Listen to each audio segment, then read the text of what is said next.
Just for the sake of comparing and contrasting, I've got two Harley Quinn dolls in front of me. The one on the left is the DC Superhero Girls by Mattel, released about 1 to 2 years ago, and the one on the right is the Living Dead Dolls by Mezco, released only about 4 months ago. Starting with the DC Superhero Girl, she is recommended for ages 6 and up, probably because she has a bunch of small parts and accessories that dumbass little children are going to choke to death on. I remember when DC Superhero Girls was first announced, the initial release consisted of 6 dolls. They were Supergirl, Batgirl, Wonder Woman, Bumblebee, Poison Ivy, and of course Harley Quinn. And right away I knew Harley Quinn was going to be the edgelord of that superhero team, but you know what, I was okay with that. She's an edgelord, I'm a shitlord, we can make beautiful memes on 4chan together. The gimmick of this doll line was that they weren't fashion dolls. They were called action dolls, meaning that they were a hybrid of dolls and action figures all rolled into one. Some of the action figure-like qualities that these dolls have were fully articulated joints, multiple points of articulation by the way, as well as superhero accessories and the ability to stand upright on their own without a doll stand.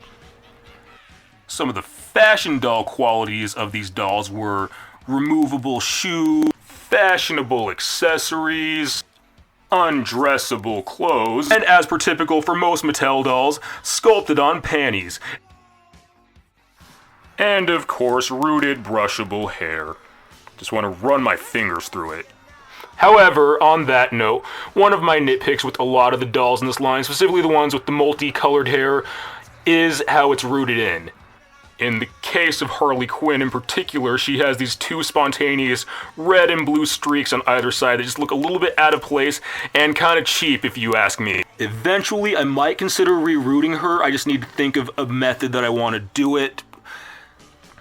I'd either do it all the way blonde, kind of like what she had in the original Batman the Animated Series when she wasn't wearing her little jester hat.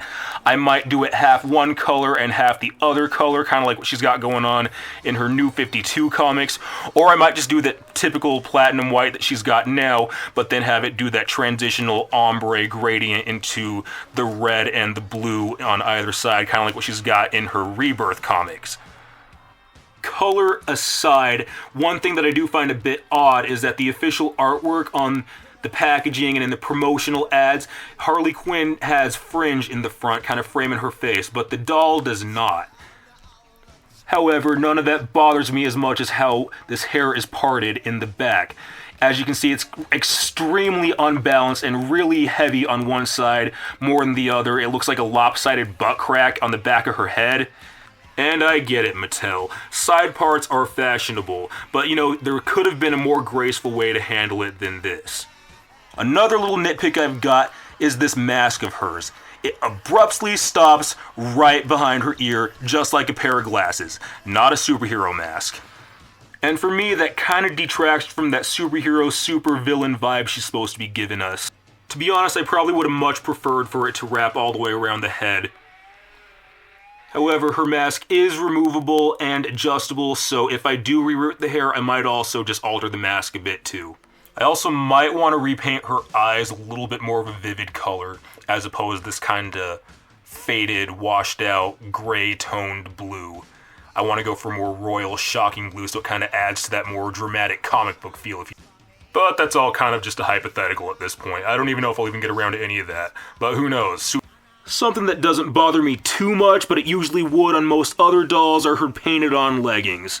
I've seen cheaper, more ghetto ratchet dolls out there that actually have cloth leggings, actual fabric leggings.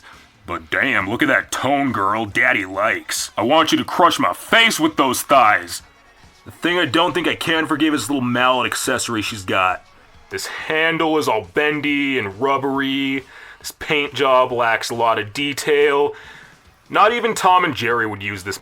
And while we're talking detail work, I might as well mention that these little sculpted details on her wrist accessory and her belt accessory could have also been painted a different color to add a little bit more oomph to the final product. Moving right along, here's the Harley Quinn by Living Dead Dolls. She's recommended for ages 15 and up. Maybe it's because she costs about 3 times as much as the other doll. Maybe it's because Living Dead dolls are supposed to be based on dead baby jokes, or maybe it's because your parents are evangelicals. Who knows? I personally first heard about Living Dead dolls when I was just a teenager, casually browsing around Hastings before they went out of business. They were right there on display with all the other merchandise geared toward angsty teenagers going through their Hot Topic phase. We're all gonna cut our wrists, and we're gonna write poetry about why we hate our parents, and then we're gonna go play with our dollies because they're the only people besides Amy Lee who understands how we feel.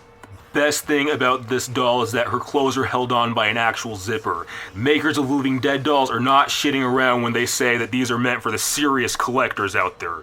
And these shoes are held on by zippers too, so you know they mean serious business. Her little jester hood is actually fastened onto her head, probably with glue or something, so it does not come off, and she definitely does not have hair underneath there.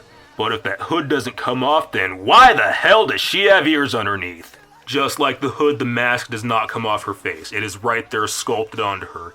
However, I actually don't mind. I think this is really impressive. This is a nice, really soft velveteen, I think it is. Just pasted right around her eyeballs. I don't know if it shows up on camera, but she also has this nice little unique detail where her waterline is still a flesh-toned color. The biggest downside to this doll compared to the other one is that it only has the basic 5 points of articulation, just like a typical baby doll. Specifically her shoulder joints, whereas when you adjust them too much, they pop out of the socket. She's not just a dead baby, she's a decomposing baby. I've never been more confused in my life. I don't know if I should break out the taco sauce or break out the lube. Why not both? So there you go.